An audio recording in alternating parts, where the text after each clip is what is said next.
several are the action where Federmeccanica is involved in this connection with the other school, university, and other research centers and so on. I would like just to underline here and point out at least two main action that I have preferred for me. The first is this project, a European project. The call is New Metro, and where we are focused there. It's a group, a European group, where we have 11 partners and additional 7 associated partners belonging to 7 countries, European countries, and all we are working on specifically focus on this vocational educational and training, this VET, and that we are speaking about the tertiary education, and where we specifically working on the work-based project training, and in this specific group, we are trying to define some standard curriculum.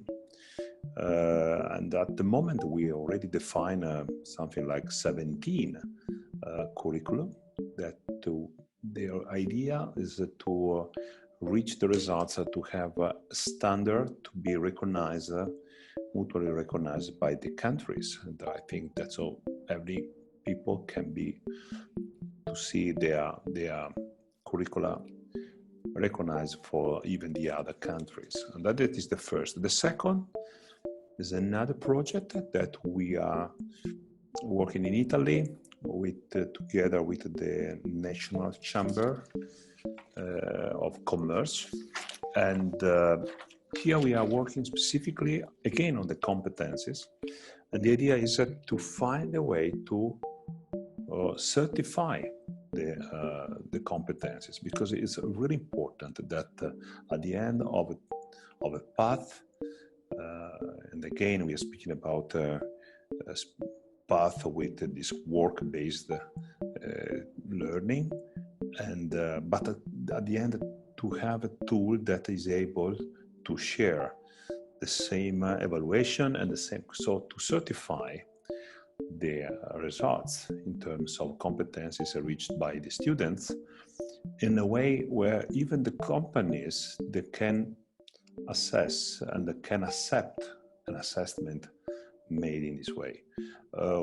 Specifically, we are working in order to make it simpler and to a wide extension on all the countries and all the schools. So we are working on a special platform with our expert, Federmeccanica expert, a special platform where we can online, so where we can have a test on the knowledge of the students, but also in hard skills, hard competencies, and soft skills, soft competence. So, yeah, generally speaking, Federmeccanica is taking high care about this vocational educational training, and we are proud to see that some years ago we pushed a lot on the Italian government and the Ministry of Education, and we have been able to let this path, this alternance of school and job, school and companies, something mandatory for all the schools, including all the secondary schools, right? And then our role specifically was to create this model, we call it a traineeship, where we fix some special standard to offer to support schools and companies to create this common path in this direction. And so that is important. I mean, it's important for the companies to have tools where they can immediately understand that if a student comes with that certification, that the guy is good in this respect. And also is a way to give value to the students, to their efforts that they did during their training path.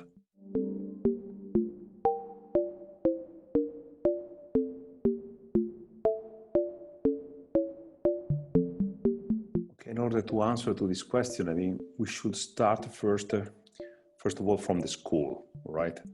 And when we're speaking about the school, immediately we go to the country and to the government, but the country better. And then the main point is that the country needed to really believe on the positive effect this collaboration partnership between school and companies. And that is not so simple or so common, or it's not so easy like somebody thinks. And particularly, we needed to concentrate our efforts on the secondary schools and on this new level, this fifth, that is corresponding to the fifth level of EQF, European qualification, and where we have this kind of level, this fifth level is we have a very few students in Italy that is challenging on this level, and normally they stop in the secondary school or they want directly to the university, and this creates trouble because even if we see the statistics in Italy, it seems that the number of people with that main university is much lower than what is happening in the rest of the countries, European countries. But we should look to the statistics better because, as a matter of fact, in Europe is more. So there are a lot of people that after secondary schools is going to this work-based training, and so this kind of this fifth European EQF level. And why in Italy we are much more the presence of this the standard university, so the 3 years bachelor and then the Master of Science. And it's more in the families in Italy, the idea to have a son or a daughter that is that go to the university, it means automatically go to the fifth years, so Master of Science. But this is not exactly the same approach that we see in the other countries. So what we miss in Italy is to have the real value and to be positive with the path that is bringing our young people after secondary school to approach this 2 years or at least 3 years of school with a strong link with the companies and creating the high level technical people. And so coming to the digitalization, or generally speaking, other innovation challenge that we will have in the future. Today we are speaking a lot about digitalization, but tomorrow will be another new challenge. And generally speaking, everything is related to the innovation, the right place where to introduce, where to bring new path, new proposal is the secondary school, technical secondary school, and this, we call it in Italy ITS, that means this level, fifth level. And there, the right channels, there is where if we have basically this strong relationship between the schools and the companies on the other side, we are creating value and facing the new challenge, really. Then, if you are going to the second part of the question, speaking about the reskills, so in that case, I would like first to see by the perspective of the company, and so what to do with this, with our employees, not the young student that have these opportunities that we just mentioned, but now the people that we have since long times in the companies, and that we need to reskill. It's important for sure. And this is true that it's not just something that should be on the hand of the young people. Yes, we can do it with our employees, but again, it's a question of culture. It's a question, first of all, of culture in the companies, and not to remain with the prejudice. And so in this respect, what we did it in Italy. We, as a Federmeccanica, we work on the national contract, and we introduce in the national contract that is governing all the conditions between employees and the companies. We introduce this mandatory education, mandatory training, 24 hours in 3 years. That is the extension of the contract, of the contract, a national contract.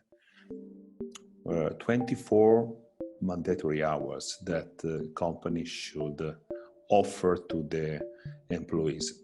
Somebody can say, okay, 24 in 3 years is not so many.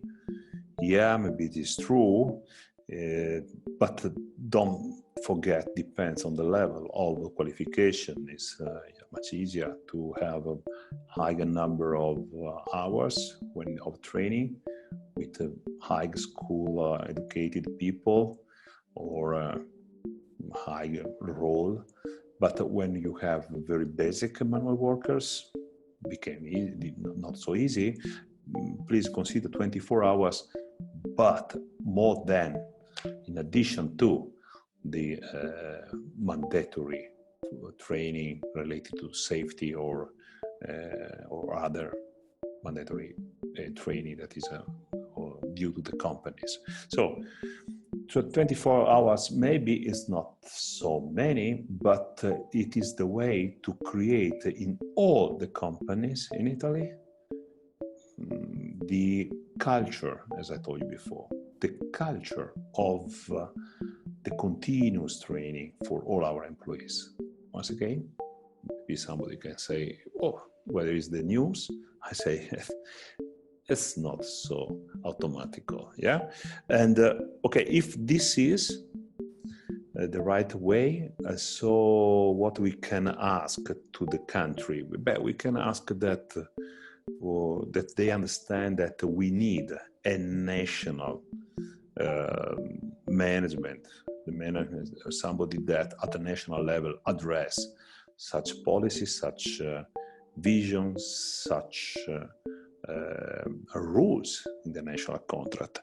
And so government should somehow support such approach to accept, not only accept, but promote the exchange of discussion and the between the trade union of the employees and the trade union of the companies like Federmeccanica, and not to try to govern or to create rules with the national laws that should be good for everybody, while so many differences are in the sectors, in the different sectors. So what we can do in the mechanical industry is completely different from other sectors.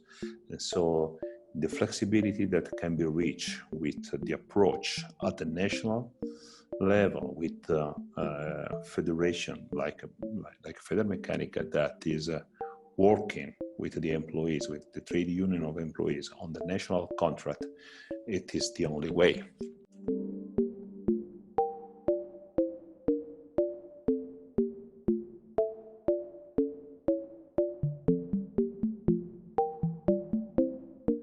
What they are doing the companies against these new skills, but I want to just mention maybe probably three items, three basic points. The first is open the door to the young students.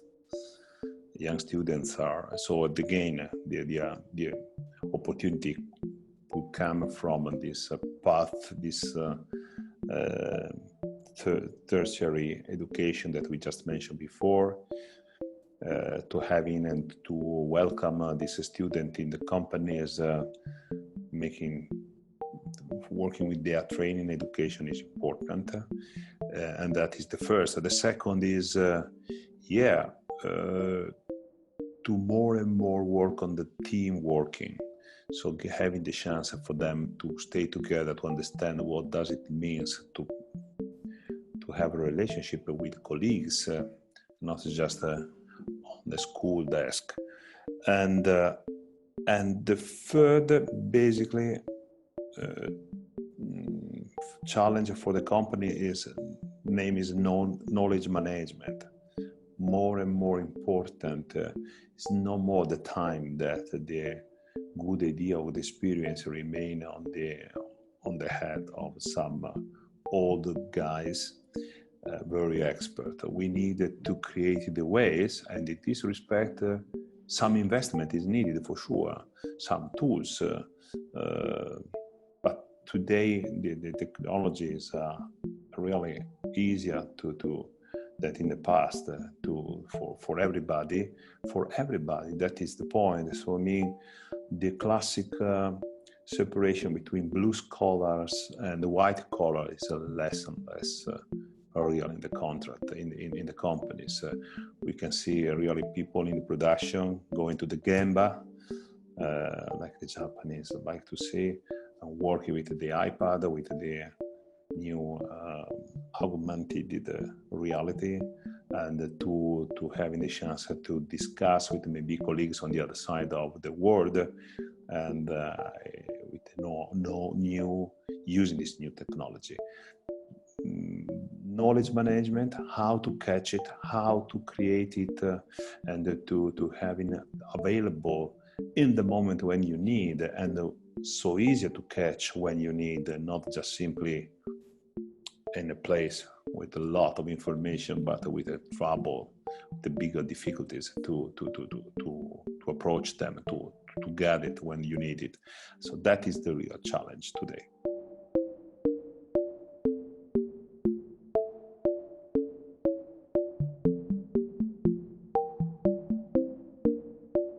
Where is the news? I mean, it's not only the new business models that is asking for more and more horizontal organization, greater participation, flexibility. This is something that was recommended by the Japanese companies since the 60s, so really nothing new.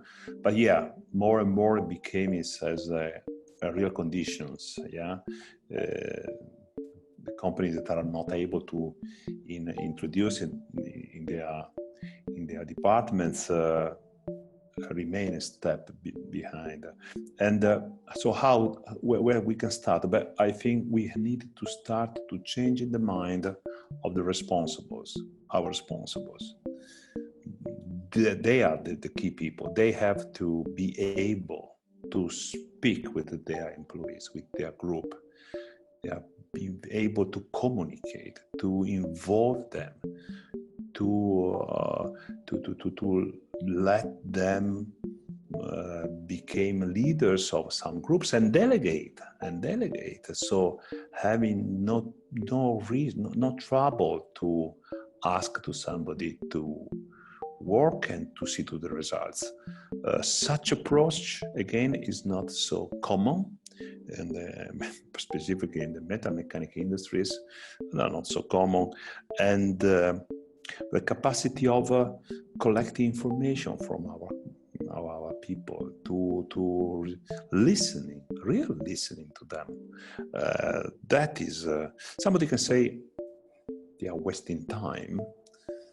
My point is they are investing time. That is really the best investment that a company can support.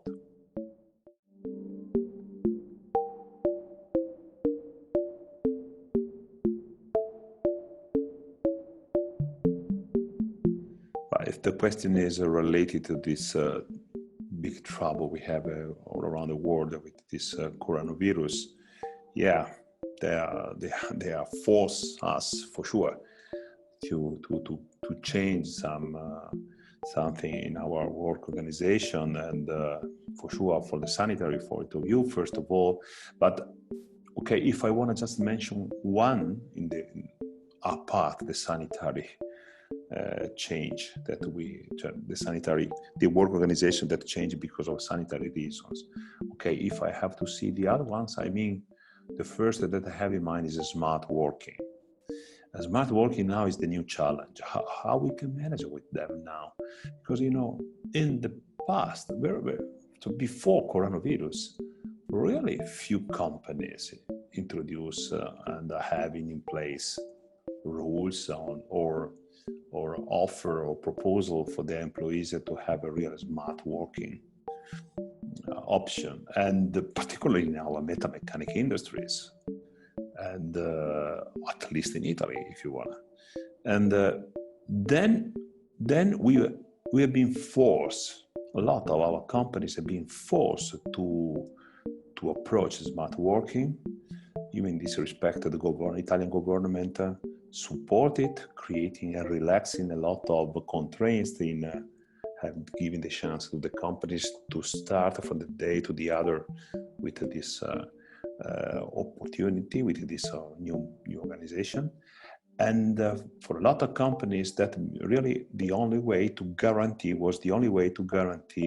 the continuity of the companies in some areas. I have in mind the developing area, research, or to follow the project management that would be not stop. And so from few companies that before coronavirus having in place some smart working option that was just welfare, some then became a real necessary, a real need to support, to use for the company to guarantee stability. Now the point, and a lot of companies is wondering, okay, which is the lessons learned now, and how can we use this experience, and which is the right way, which is the right extension of this smart working option. Could we come back? Surely we understand better than in the past the usage of the technologies, or the usage of this platform like Zoom, like this one, or other one. That would be good. Yeah, there was an immediate new alphabetization or capacity to use these tools in a very wide extended way. Now the point is how to, which is the right compromise for using these tools for the benefit of the companies on the one side, but a real also motivation for our employees. That is not an end. The story is not clear here, and we will see in the next weeks how we can create value from this trouble that we face all together.